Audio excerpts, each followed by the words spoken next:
Breaking news. Out of the Washington Redskins facility, the Oneida Indian Nation are attempting to get the Redskins to change their name as they find it offensive.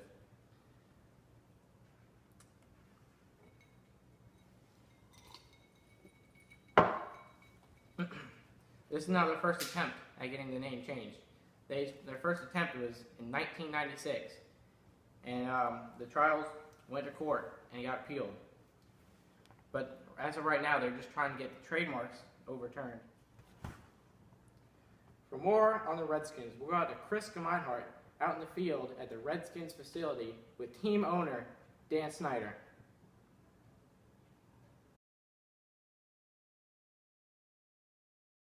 Here with exclusive content from the Washington Redskins press conference room with one of my close acquaintances, Dan Snyder, owner of the Washington Redskins.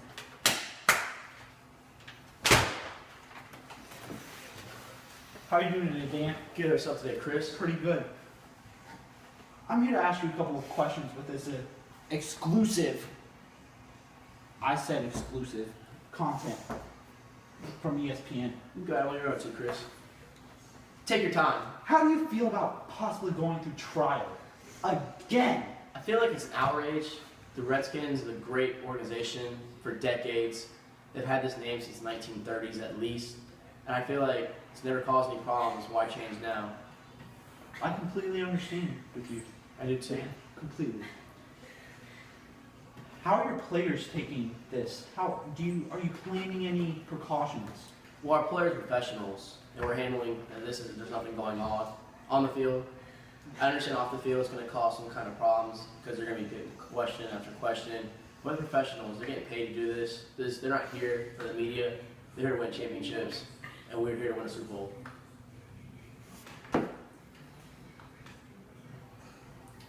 How do you think this is going to affect your revenue for the team?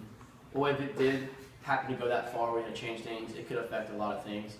But I'm a wealthy owner, and it'll take a hit out of my paycheck. But once we start selling tickets and start selling merchandise, we're back on mainstream. But I don't think it's going to go that far. I think we're going to keep the name. Okay. Now,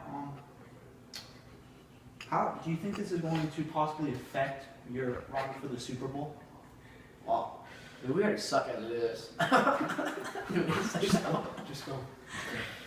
Edit that one out. No, I don't think it'll affect it. I think once we get RG3 healthy, we have our running game back, and we just need to work on our defense. But this isn't going to affect anything. I mean, the Clippers did pretty good when they went through their situation with the owner changing. They actually went to playoffs, and they won it, or they lost the series, but went to 7 games. But I think we could be fine. Okay, good answer. Now, do you have any ideas for a name change for your team? No, I don't, because I don't think it's going to go that far. I think it's going to be the Redskins. It's not an offensive name to me. I mean, I understand their skin color happens to be red, but that's not why we had that name. I mean, a lot of hairs came from this area. Oh, and I mean, there's a lot of teams that have Indian names, but they're not as offensive, like the Blackhawks in hockey, even the Seminoles. Even the Trojans in USC, it's not Indians, but from a different time period. I think that offensive. Well, that's enough. And if Donald Sterling's the owner still, I think I could be an owner too. Well, thank you for this is exclusive content and interview. It's good seeing you again, Chris. Now, No, go party with bitches. You heard it first at ESPN. Now, back to Luke.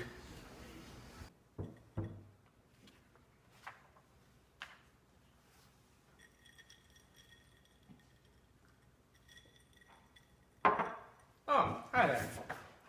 Welcome back to the studio. Thank you, Chris, for that interview with the owner of the Redskins. For more news on the Redskins, you can see Mark Davis at the 7 o'clock hour. That is it for today.